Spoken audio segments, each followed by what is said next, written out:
So last week, I posed myself a question. Do shaker bottles even work?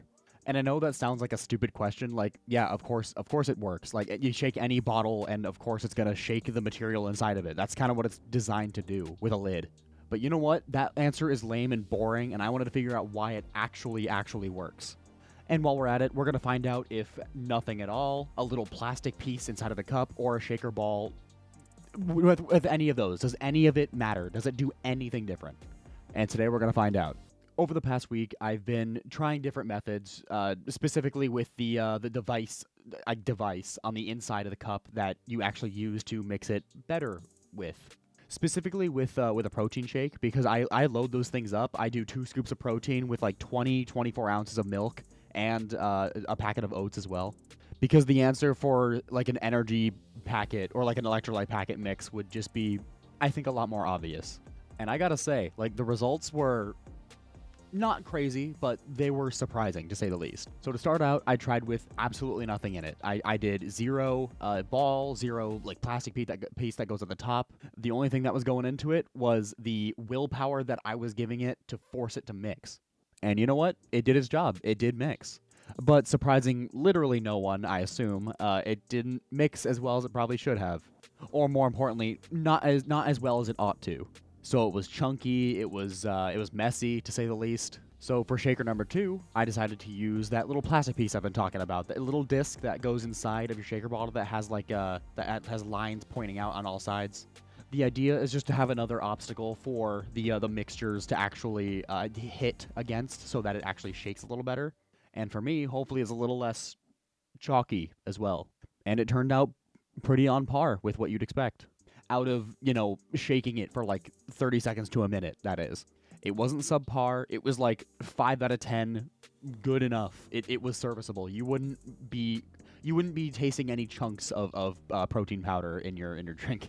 And if we're given this option like a 5 out of 10, we're gonna give the previous option like a 3.5, 4 out of 10. And the last one I tried is an actual shaker ball.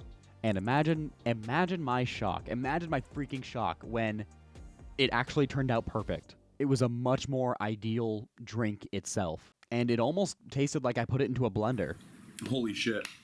I would give this option, but depending on how long you actually shake it for, I would say between like an 8 to like a 9.5. The only thing that could, I would say, realistically be better is putting it actually into a blender itself. Makes you wonder what would happen if you put 2 balls in there, huh? Man, I didn't notice my fucking chain was off the whole time, or like, not straight.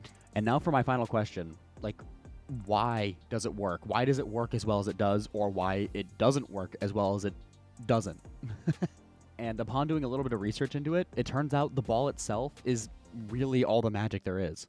And keeping it spherical like it is actually really important, because it'll actually trap some of that, milk, water, whatever, plus your whatever powders you have into it. It'll trap it inside to allow a little more air in the entire bottle itself, just so there's more ability for the liquid itself to break apart the clumps. So not only will just having anything in there really just help overall, specifically having it spherical will just make that air pocket possible, so that it'll just shake even better. And that's how it ends up so smooth.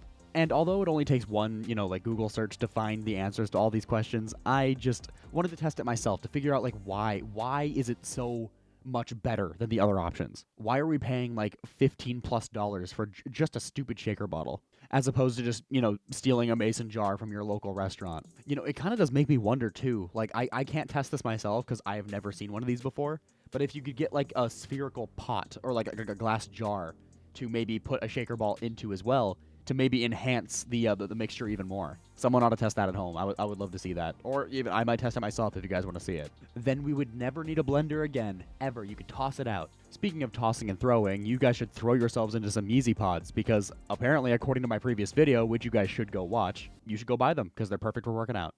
But I digress. That's the conclusion I came to. Sorry for stuttering again. And even though I still don't think that little ball justifies a, $15+ bottle, at least we now know why it's charged a little more than just a regular cup with a lid. But anyways, guys, subscribe for more. Thank you for watching. Goodbye. Goodbye.